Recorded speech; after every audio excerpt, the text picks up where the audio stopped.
The government now says it will send a team to the Maldives to determine whether that debris also came from the plane. Hillary Clinton plans today to unveil a $350 billion plan aimed at making college more affordable and reducing the burden of student debt. Her aides say she will hold a town hall meeting in New Hampshire where she will propose the steps. I'm Kelly Sloan, and you're listening to USA Headline News.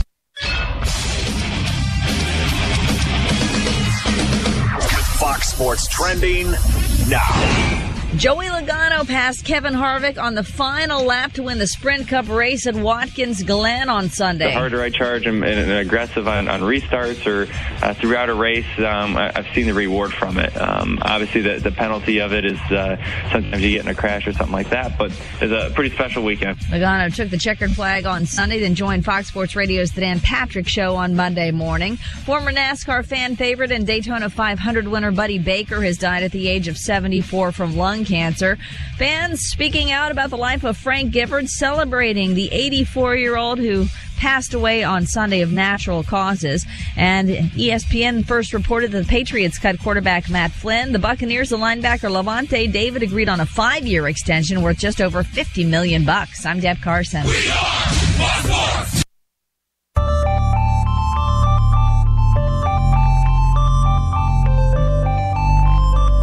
He's back. AD on the radio.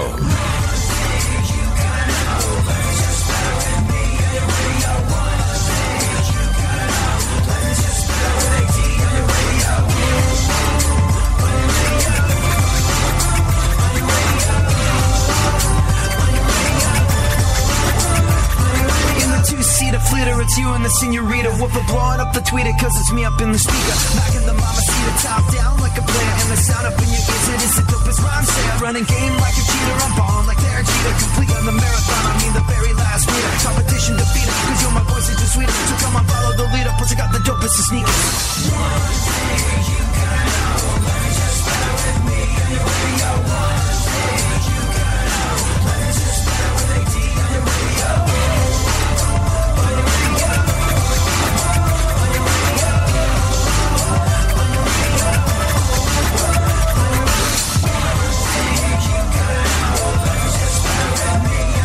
So, Bob Costas, he does not think Caitlyn Jenner should be honored with the Arthur Ashe Courage Award at the ESPYs because it strikes him as a, quote, crass exploitation play, a tabloid play. He said in the broad world of sports, it's funny because Caitlyn's a broad now. I wonder if that's what, probably not. Okay. In the broad world of sports, from here on in, I'm not going to be able to. From here on in, I'm not going to be able to think of any sort of women's sports as being women's sports. I'm just going to be like, right now, the Broads World Cup is going on. In Broads basketball. Anywho. Back to the. Remember when we used to be a serious news show, Funkhouser? Maybe we should try that again sometime. Nah, well, it's serious-ish occasionally. Anyways, in the broad world of, thank you. In the broad world of sports, I'm pretty sure they could have found someone who was much closer to being actively involved in sports who would have been deserving of what that award represents. That's not to say that it doesn't, in some measure that it doesn't take some measure of personal courage to do what Caitlyn Jenner has done. But it feels like let's buy into the keeping up with the Kardashians culture that has overtaken a good part of the landscape. Yeah, it's not a bad argument. It's not a bad argument. It would be better, Bob Costas, and you think you'd have the foresight to see this, it would be better if the ESPYs didn't have a history of straying from people closer to being actively involved in sports. In addition to other retired sports figures, who else has won the award? Nelson Mandela. Yeah, Nelson Mandela won it. He won the award. Robin Roberts won it. 3 survivors of the September 11th terrorist attacks, and a hero who died trying to save students in the Columbine shooting. So, Yeah. Obviously, a Kardashian pales in comparison to these people. But on the other hand, there was a time when Bruce Jenner was arguably the biggest athlete in America. Now, I don't think he's being awarded for courage during the Wheaties box portion of his career. I mean, this is clearly saying, hey, it took a measure of personal courage to transition publicly from male to female, and therefore we're giving you this award. Does he deserve an award for courage compared to a lot of the other folks that have had their name in the hopper for this particular award? No, I don't think that she does. I don't think that, no, definitely not. Look, and I'm not one of those people that is like, what Caitlyn Jenner did isn't courageous. Being a first responder, a member of our military, that's courageous. The two things have nothing to do with each other. It's different types of courage. And no, I don't think Caitlyn Jenner is as courageous as a soldier or a fireman. But it's not like they have an exclusive on the concept of courage. Courage comes in many shapes and forms.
With the feelings that are associated with the sad life that I'm bringing, the tears and the singing.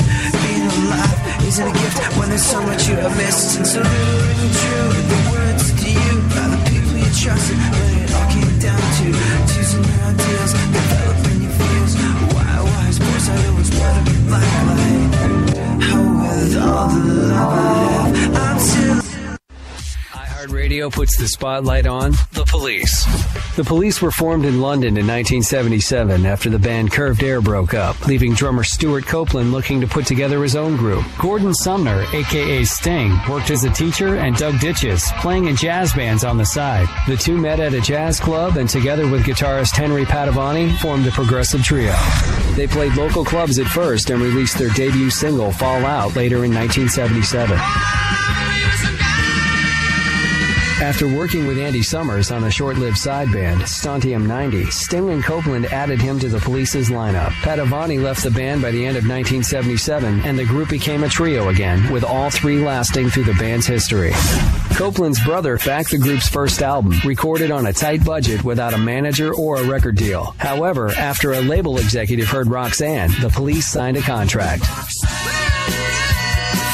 Outlandish D'Amour was released in 1978 as their debut album and included Roxanne. It didn't become a hit in their native Britain until it was re-released in 1979, though they received lots of publicity when the song Can't Stand Losing You was banned from BBC Radio.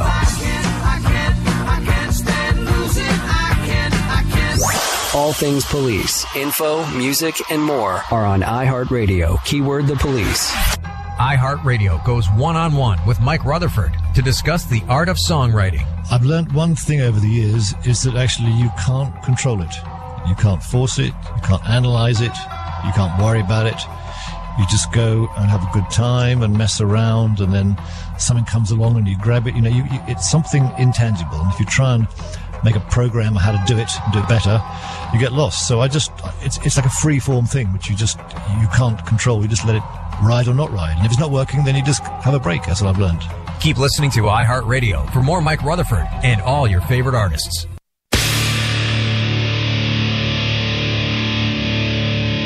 Where the left and right come together for fundamental truths. AD on the radio. Yeah,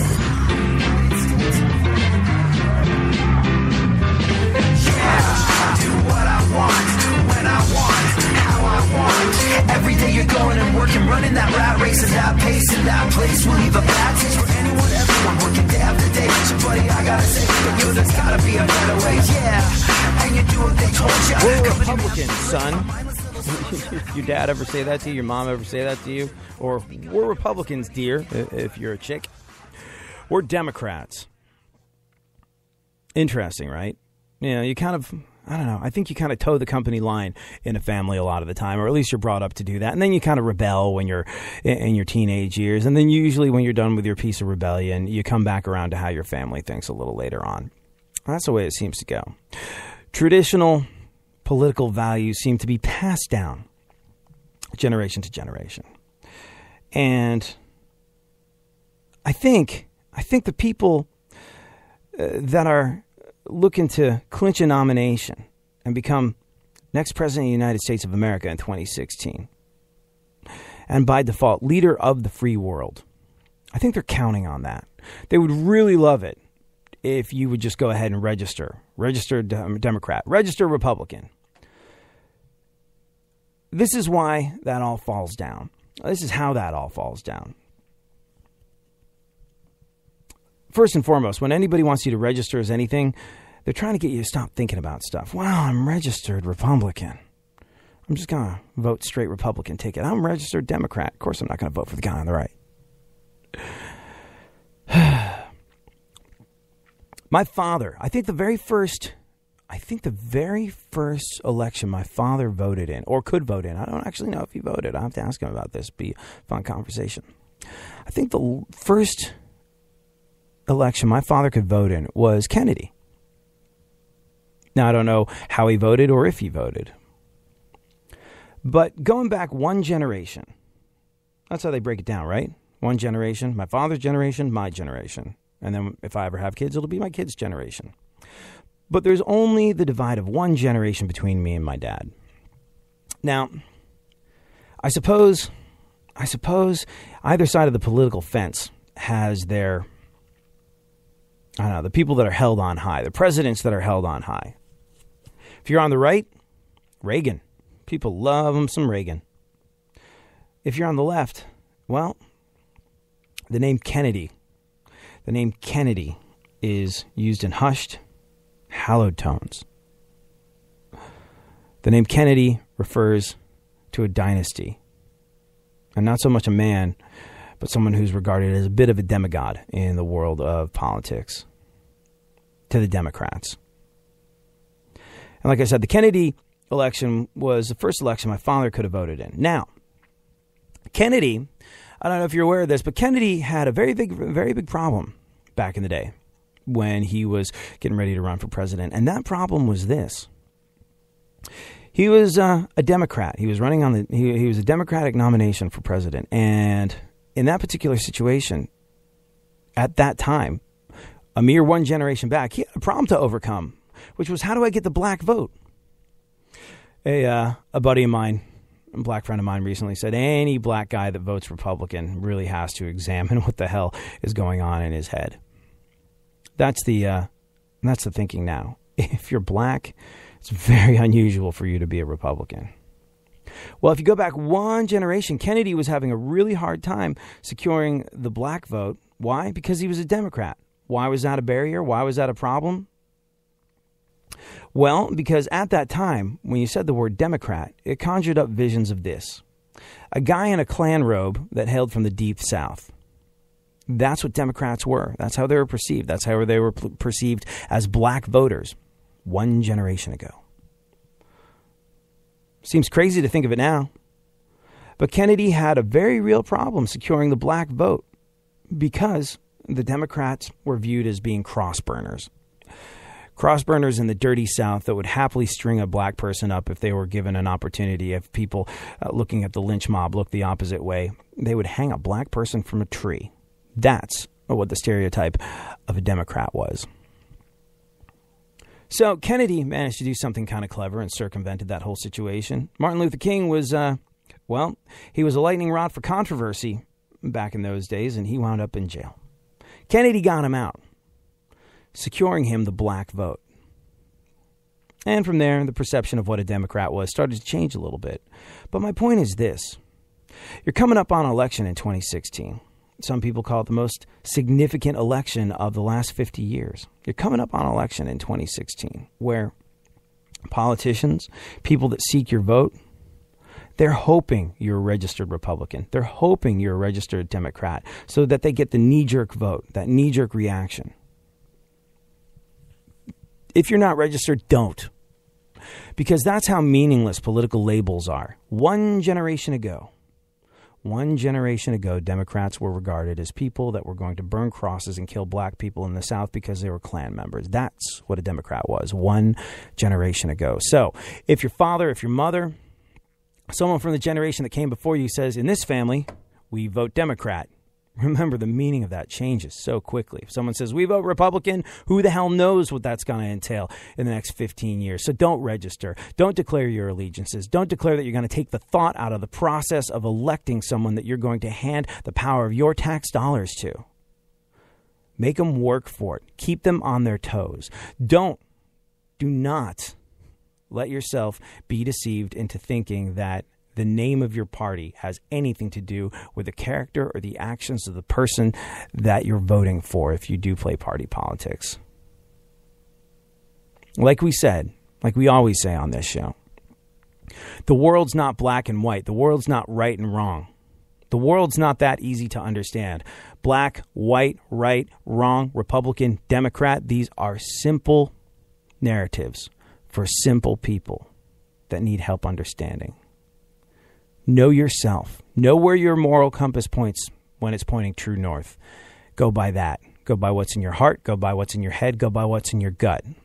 Do not go by the fact that your family has been registered as Republicans for an amount of time that the name Republican has changed in meaning to something that would be unrecognizable to your grandfather's generation. Think about that as we move forward into the dawning of a new era and probably elect a Clinton or a Bush. Anyways. Happy Monday. Hope you're having an awesome one. Hope your Monday's off to a flying start. The big swinging hairy animal distended things that Monday sucks. We'll try and lessen the sting of that by going over the events of today in our segment My Witness News in no way, shape, or form fair. Certainly not balanced. Funkhouser, how was your weekend? Hello. How are you? And what is going on in the world? Did you do anything fun? What did I do anything fun? Not You've really. Been sending me screenshots of all your Tinder conquests. I've been going out on dates, doing things. Yeah. You know, eventually, one or more of them will be listening to this broadcast. So yeah. So right. I've been going on a date or two. And fake boobs is out of the picture, right? Couch surfing fake boobs is out of the picture. For correct? Now, yeah. Couch surfing fake boobs is out of the picture. For now. We still like the Canadian, right?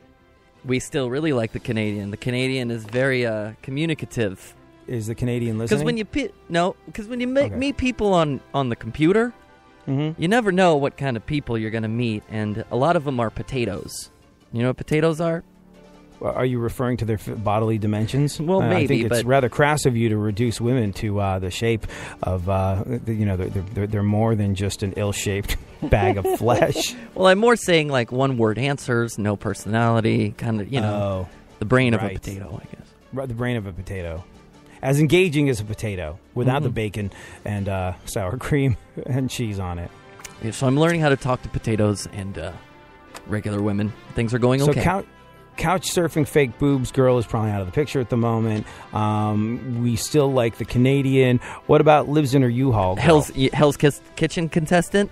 I didn't want to give it away in case she's listening. Well, there's many episodes reality show contestant that lives in her U-Haul. I mean, rule number one when you're courting women on the computer is you don't tell them that you do a radio show and you talk about them, so they're not listening. Right. Unless they Google my fantastic name. Right. Yeah, there's really no room for confusion in that particular arena. I don't think there's a single other Barry Funkhouser making radio at the moment. No, there's a dentist in Virginia. Right. It's one of the great radio names. It's one of the great radio names, Barry Funkhouser. Wait, the only other Barry Funkhouser is a dentist in Virginia? Yeah. Now you realize these girls are going to be Googling you and being like, he told me he was a radio producer. He's catfishing me. He's a dentist in Virginia. I do need some dental work. Maybe I'll drive my U-Haul over there. Yeah, sorry for your Yelp reviews, dude. Wonder if he can supply the laughing gas. Well, Funkhouser, you are without a shadow of a doubt one of the best people I know, one of the most kind-hearted, best people I know. I can't think of another person who deserves to find themselves a little piece of happiness, a little piece of, well, a slice of life that involves someone treating you as well as you treat the people around you. And whether it's whether Hell's Kitchen lives in her U-Haul girl comes back from the brink, maybe couch surfing fake boobs turns out to be the one, or perhaps the Canadian. The Canadian seems promising. I like the Canadian from what I've heard of her so far. Lisa just sent me a new message. Which one's Lisa? I don't know. We'll find out. Is she the Canadian, or is she just some rando? She's some rando. Well, I really hope that, like I said, you're one of the best people I know, and I hope that you find someone who treats you as well as you treat the people around you. That is very kind of you, AD. Thank you. Because you deserve that. And I need an echo chamber in here. Yeah, in the meantime, bag it. Go on. What's going on in the world? In the always time, bag it. Always time, bag it. Speaking of bagging it, Kylie Jenner turns 18 today. Oh, yeah. Kylie is excited because she can finally flaunt her sexuality now that she's 18. We had to let you know because Kylie and her family won't mention a thing about it on social media. There you go, keeping you informed. What else? Well, Scott Stapp turned 42 last week. Scott Stapp, lead singer Creed, who had who took a trip down to Crazy Town last year. His arms are still wide open, apparently. Oh, sadly so is his mouth, because after a bout with serious mental illness, Scott is apparently on the mend, healthier than ever, and ready to write new music. So, damn you, modern medicine, damn you straight to hell. Under the street light. You ever hear Dave Grohl's impersonation of him? No. Enunciate every word. It's just terrible. And I want to clarify a situation here. I've drawn a pretty firm line of not having fun at the expense of the mentally ill. Look, we've talked about this in the past.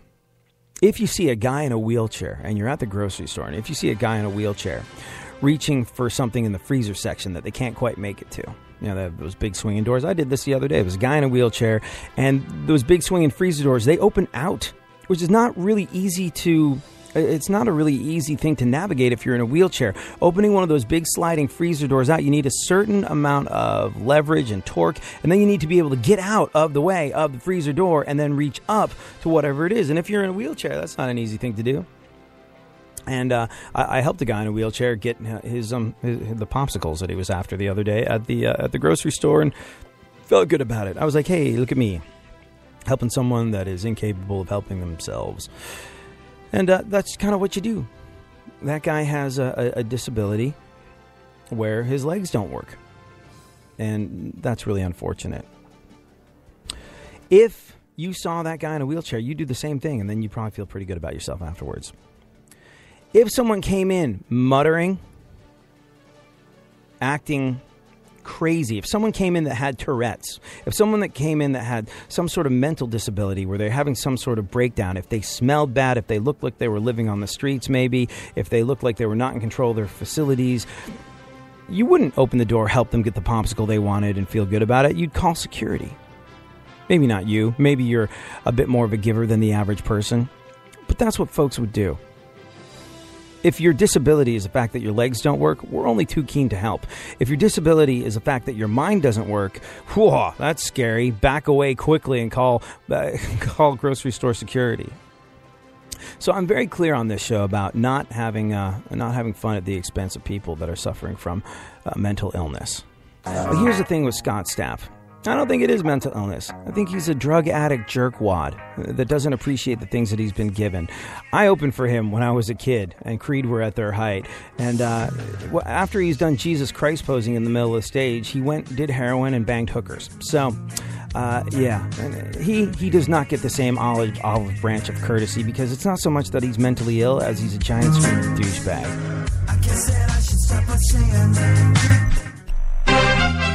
USA Headline News. I'm Kelly Sloan. A protest marking the one-year anniversary of the Michael Brown shooting in Ferguson, Missouri, erupted in violence. There is a small group of people out there that are intent on making sure that we don't have peace that prevails. That was St. Louis Police Chief John Belmar. Police say officers chased an armed man with whom they exchanged gunfire. He was shot and critically injured. For more details on this story, go to usaheadlinenews.com. Washington Post reporter Jason Rezaian, who has been in Iran for more than a year, has made a statement in his own defense at his trial in Tehran. His mother, Mary Rezaian, says he is innocent of the espionage charges. He would get information from television and news and radio. So Jason did not pass any special security or military information. The Obama administration is being criticized for not making his release, along with 3 other Americans being held, as a condition of the Iran nuclear deal. This is USA Headline News.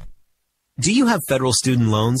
Would you like to lower your student loan payments or possibly have a portion of your loans forgiven? If you owe $10,000 or more, you may qualify for the government's income-based program, which means you could pay as little as $5 per month. If you're behind, late, or even if you're in default on your federal student loans, we can help consolidate your student loans into one affordable monthly payment and cut your payments right away. Federal Student Loan Services provides student loan relief, getting you relief from your federal student loans fast. If you owe $10,000 or more on your student loan, call our established student aid toll-free assistance line right now at 800-669-0290. Once qualified, we can fix your student loan problems guaranteed, and there is no credit check. Call 800-669-0290, 800-669-0290 now. We've helped thousands of people just like you fix their student loans. Our specialists are waiting for your call. Call 800-669-0290. Again, 800-669-0290. Trending. Some breaking news in the sporting world this morning. Fox Sports has learned that NASCAR star Buddy Baker passed away at the age of 74 from lung cancer. Baker had won back in the day in the 1980 Daytona 500. Patriots cut quarterback Matt Flynn. Levante David agrees on a 5-year, $50 million extension with the Tampa Bay Bucks.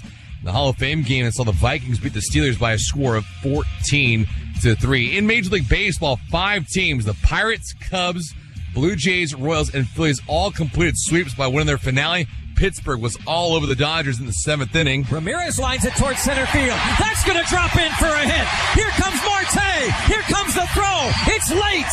Pirates lead it 9-5 in a wild 7th inning in Pittsburgh. They win that one 13-6. The scoreboard update's brought to you by True Car. Find the new car that you want, suit others paid, and lock in guaranteed savings from True Car certified dealers. I'm Tippy Gascon. iHeartRadio shines the spotlight on Queen.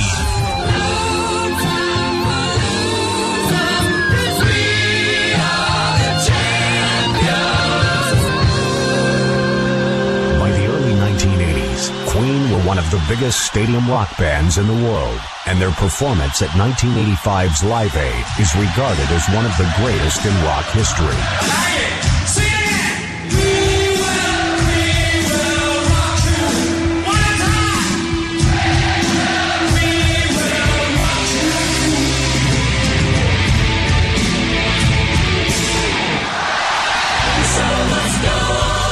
In November 1991, Mercury died of bronchopneumonia. Deacon retired in 1997. Since then, May and Taylor have infrequently performed together, including a collaboration with Paul Rodgers, which ended in May 2009. Queen released a total of 18 number one albums, 18 number one singles. Estimates of their album sales generally range from 200 to 300 million albums, making them one of the world's best-selling music artists. They received a Lifetime Achievement Award from the British phonographic industry in 1990 and were inducted into the Rock and Roll Hall of Fame in 2001. Keep listening to iHeartRadio for more Queen coming up. Hey, Dad. Yeah. You remember that ball game we went to a couple years ago? Sure. And how you didn't have enough cash for 2 hot dogs, so you walked with me on your shoulders until we found an ATM? And then when we got back to our seats, we never saw the hot dog guy again. Well, I don't remember all that. Yeah, that was an awesome game. You never know which moments will be the ones they'll remember forever. So take time to be a dad today. Learn more at 877-4DAD-411 or visit fatherhood.gov. Brought to you by the U.S. Department of Health and Human Services and the Ad Council.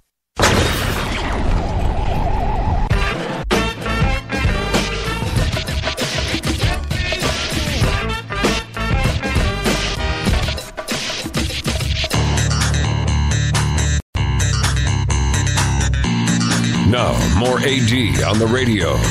Back once again, the ill behavior, delivering and giving you a musical savior. Back once again, it's your boy AD again. Nobody rock a party better than me. Back once again, the ill behavior, delivering and giving you a musical savior. Back once again, it's your boy AD again. Nobody rock a party better than me. This is the first show that we've had. I believe this is the first show that we've had since the preliminary GOP debate that went down this past week just gone by. And, well, let me just say, can open, worms everywhere. And we'll get into some of that in just a little bit. Right now, though, Funkhouser, please continue with the news. Let's know what's going on in the world. Not only the world, but your world. If you feel there's anything that you have to fill us in. I don't have any information. Oh, Funkhouser. Really? No. I think you already know too much about me anyway. Yeah. If you ever feel uncomfortable with me going on the air with some of this stuff. I don't. I always tell me after the fact, and I'll apologize for the. Tell me after the fact, and I'll apologize for the fact that it's already been done, and there's nothing we can do about it. As we said, can open, worms everywhere. But I think enough time has elapsed between your past relationship being over and done with, and this chapter of your life starting that we can we can start putting the Funkhouser dirty laundry on the air. Airing it out, as it were. I have no skeletons in the closet. Is that fair? Can we start doing that? Sure, man. As long as you come up with catchy little witty nicknames for these girls to protect the guilty. To protect the guilty? Couch surfing fake boobs girl. That's a good one. I mean, here's the thing. The witty little names write themselves when you tell me about their living situations. Lives in her U-Haul reality contestant girl. And, well, you'll notice that my kindest description is the one that you've been the kindest in describing. The Canadian. The Canadian, yes. She is the kindest. Yeah, she is. If anyone ever gets a hold of our Facebook chat message thing, we're in big trouble. I'm in big trouble. What do you mean we? Yeah. What you mean we, white man? Do you know that joke? Mm-mm. Lone Ranger and Tonto, they're in a log cabin. It's surrounded by Native Americans that are out for blood. They're ready to kill them. And so they're surrounded, and Lone Ranger looks at Tonto and says, well, Tonto, we've had a really good run. I guess this is where it ends. We should go out there and meet our fate. And Tonto looks at the Lone Ranger and goes, what you mean we, white man? Anywho. Go on. What else is going on in the world? Kim Kardashian left a $300 cash tip on a $200 check at an LA area restaurant. Yeah. Not because she's extremely generous, but because she's extremely bad at math. I think that's what she calculated 15% to be. Seems right. Go on. Well, Dr. Drizzy has a new album. Albism? Dr. Dre's dropped a new albism. Yeah. Have you heard it yet? It's called Compton. It came out Friday. Everybody's heard it except for me. I'm a big Dre fan, and no, I haven't heard it yet because I kind of wanted to dedicate some time to it. And I actually haven't had the time to do it. I want to sit down, let it wash over me, and absorb it. And there's been stuff going on that would be distracting. And I figure Dr. Dre's first new album in like 18 years, I think it's been, is something that I want to give my full attention to, given the fact that during my misspent youth, I was a white boy from a privileged upper middle suburban upper middle class suburban upbringing that was convinced he was down. This is important to me and my culture. So I'm gonna give that some time. Once upon a time. Yeah. You know, when I was driving my mom's Volvo at top speed away from the cops after having done the graffiti, it was Dr. Dre's last album that I was listening to a lot of the time. So I'm very excited about this. I just hope he's not rapping about stuff like, I don't know, term life insurance and old Dr. people. Dre's new album. Dr. Dre's new album is about kids in today's inner cities who have to hustle and fight and scrape and sometimes even break the law to get their hands on a overpriced $300 pair of headphones. Yeah, I got dividends, y'all. I got dividends. These days, Dr. Dre probably knows as much about what's going on in Compton as Dr. Ben Carson. I would put them on the. Well, I'm the only one who took apart a brain. Right? Yeah, I'm the only person. The only one on this podium here. Yeah. We'll get into, the further we get from that initial debate, the crazier some of the stuff that happened, the longer and more far-reaching the ramifications, some of the things that happened there that day seem to be. Go on. Researchers say Americans are getting thinner. Not me. Yeah. At least according to a fascinating new study that was conducted absolutely nowhere near a Six Flags, Walmart, or a county fair. Are we getting thinner? I don't know. Are we a nation of rip-toned super didn't they athletes? just say dad bods are in? Dad bods are in. You know what dad bods are in means? Like we've collectively agreed upon lowering the standard. So I say no. We're not. We're getting fatter exponentially. You know what? I saw recently. How long has it been since you watched Boogie Nights? Never o'clock. You never saw Boogie Nights? I'm gonna write that one down on my to-watch list.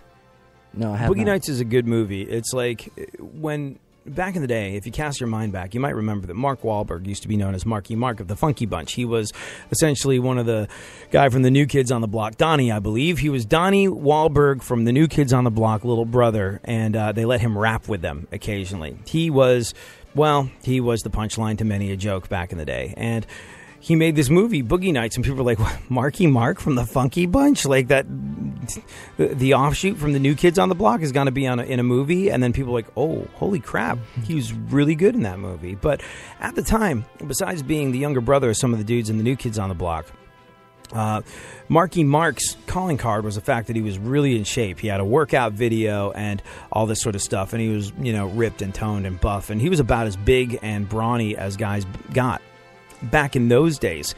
I watched Boogie Nights again recently, and Marky Mark is now approximately 4 times the size of what he was back then when he was like 25 years old. People are getting bigger and bigger, and it's not because they're working harder. It's not because they're drinking more protein shakes. Like the average buff American is... Look at pictures of Charles Atlas back in the day, the man who was regarded as being the pinnacle of physical fitness. He'd be that flabby guy getting sand kicked in his face at the beach in the little commercial about why you should get in shape now. Like, Charles Atlas was, by today's standards, kind of a flabby wussy wimp. Like your average trainer at an LA Fitness or something like that would be like, all right, let's see what we can do about this here.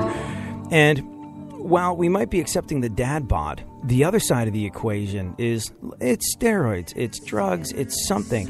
But Marky Mark is now 4 times the size of what he was back in 1997 when he was regarded as being the pinnacle of fitness. And if we keep kidding ourselves that there's nothing going on here that's unnatural, well, we're doing exactly that, kidding ourselves.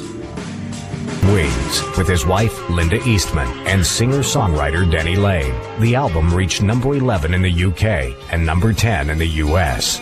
Red Rose Speedway was released in 1973. Engineered by Alan Parsons, it reached number 1 on the Billboard 200 Albums chart. In March 1973, My Love was released and became a UK top 10 hit and McCartney's second solo US number 1.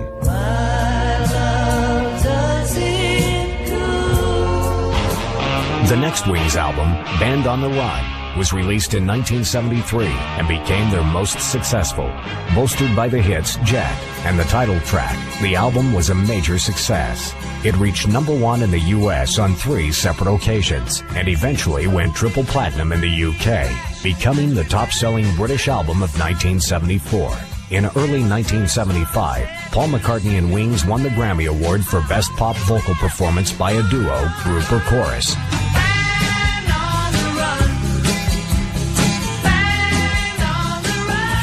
Keep listening to iHeartRadio for more Sir Paul and all your favorite artists. iHeartRadio goes one-on-one with Mike Rutherford to discuss the art of songwriting. I've learned one thing over the years is that actually you can't control it. You can't force it. You can't analyze it. You can't worry about it. You just go and have a good time and mess around, and then something comes along and you grab it. It's something intangible. And if you try and make a program how to do it and do it better, you get lost. So it's like a free-form thing, which you can't control. You just let it ride or not ride. And if it's not working, then you just have a break. That's what I've learned. Keep listening to iHeartRadio for more Mike Rutherford and all your favorite artists.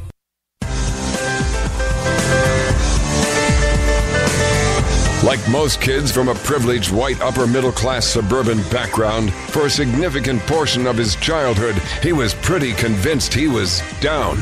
AD on the radio. Let's go, talking that mess, better act like you know. Let's go tonight, walk away, punk, yeah, bitch. That's right, I know this. You're nothing but a punk, bitch. You're nothing but a punk, bitch. So walk away, yeah. I still can't believe the voice on the show. And I suppose this is peeling back the curtain a little bit and destroying some of the mystique, but I still can't believe the voice on the show. Achoo! Freaking allergies. I can't believe the voice on the show is this guy Shadoe Stevens, who, like, Howard Stern goes on the air and talks about being like, oh, that guy's so talented and good looking. I mean, not that you can hear his good lookingness on the radio. I don't know. Can you hear Shadoe Stevens' good lookingness on the radio? I think I'd like to think that. Yes. You see, like that's you trying to do the impersonation. I'm very you can't bad do an at impersonation of. Well, you can't do an impersonation of a voice like that just because that's not like. It's like when someone can sing. There's a lot of people that can sing, but then there's some people, and this is, this narrows the field significantly. There's some people whose voice is just a gift from somewhere else. They were born with this thing that almost no one else has, an incredible, incredible voice. And whether you're singing or whether you're talking, you can't do an impersonation of Shadoe Stevens. You can't. He's just got this voice that was given to him from something otherworldly. And this is the guy that Howard Stern talks about. He's like, yeah, that guy's just got it so much more together than me. And he's the voice of our show. I don't know how it happened, but I'm grateful it happened. Actually, I do know how it happened. That was Funkhouser, right? Being like, hey, Shadoe Stevens, why don't you do this? He's my thug thizzle, is what we call each other. He's my homie. He is your homie. He's my gangster. He is the Nate Dogg to your Snoop Dogg. He has the required bass. All right, what else is going on in the world? First, I push this button here. There we go. John Stamos tweeted a picture of himself from the set of Fuller House. Yeah, actually sadder than his DUI mugshot. Like when Fuller House when they made the announcement, it was like, yay! And then slowly it became a little bit sadder and a little bit, are you sure you really want to do this? And although, like, the Olsen twins weren't going to do it to begin with. I think it got in the way of their busy schedule of not eating stuff. But now it looks like they might have some sort of something to do with it somewhere along the way. So we'll wait and see. But I know so many people are like, yay, we get to relive our childhood. And then as more and more details started coming out about Fuller House, it seems sort of like, ooh, I don't know about this. This doesn't seem to be a good idea.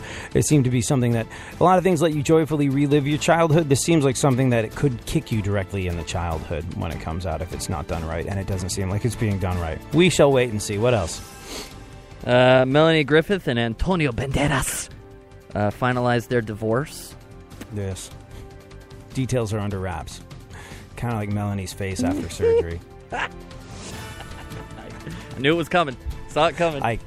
Ay caramba. I'm really proud of Antonio Banderas for sticking it out with her. Because, Antonio Banderas I don't really know. I don't know. I don't know too much about actors in Hollywood and people of that nature. But, all I know is I've never seen an article or heard something about it or seen it splashed across a banner ad on my station's website that Antonio Banderas did something embarrassing and awful. Meanwhile, Melanie Griffith is just a walking sad carnival. And, he was married to her for a long time and really supported her throughout all her bad plastic surgeries and bad decisions and bad things that she said in public. It was very impressive stuff. Go on. New photos reveal Kate Upton's naked butt in a see-through dress. Yes, to Google. Well, I think I speak for everyone when I say, really? Kate Upton has a butt? I was not aware of this. Apparently she has a head, eyes, nose, and mouth, She's in three-dimensional now. Oh, wow. What, she's what, huh? She's in 3 dimensions now. Oh, okay. The third dimension being her butt? Yeah. Or maybe fourth dimension. Depends on how you look at it. I thought for a second you meant there was a 3D Kate Upton thing somewhere. I was like, to Google we definitely go. But sadly, you're speaking metaphorically. Sadly. Go on. Ed Sheeran has a recurring role in the upcoming medieval drama, The Bastard Executioner. Yeah. He'll be playing the character Creepy Soulless Ginger number 2. I like Ed Sheeran. Me too. Ed Sheeran keeps following me around in L.A. He's always at the things I'm at. Really? Yeah. All the iHeartMedia stuff? Well, I went to Hannibal Buress's show on Comedy Central, and there he was. I went to a taping of I forget what it's called, Undateable, and there he was. He keeps showing up places. That's interesting. I don't know. There was this myth, there was this legend about him that he was homeless. Homeless singer-songwriter does good.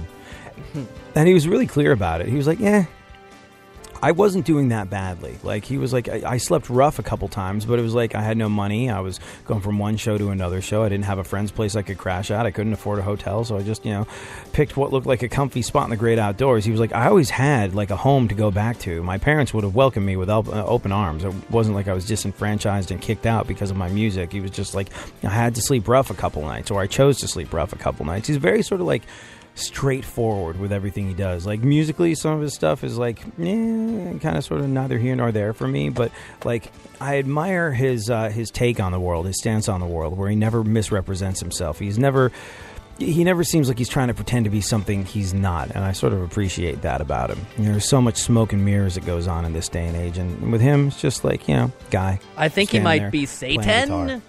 You think he might be Satan? What, because he's a ginger? You just described the same type of description that Satan would have.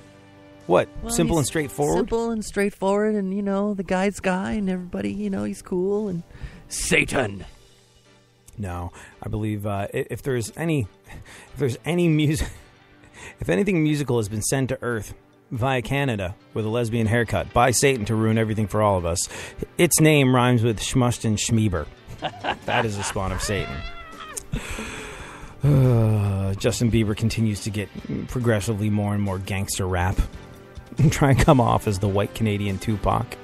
And it sounds terrible, and he is, sort of like a role model for impressionable young kids. But his whole gangster pose thing, I got to go on the record saying that doesn't really bother me. Only because, anything that increases the possibility of him getting gunned down in a drive-by, in my book, is a good thing. Go on. Speaking of Satan, Kanye West threw his microphone and ended a concert halfway through because of sound problems.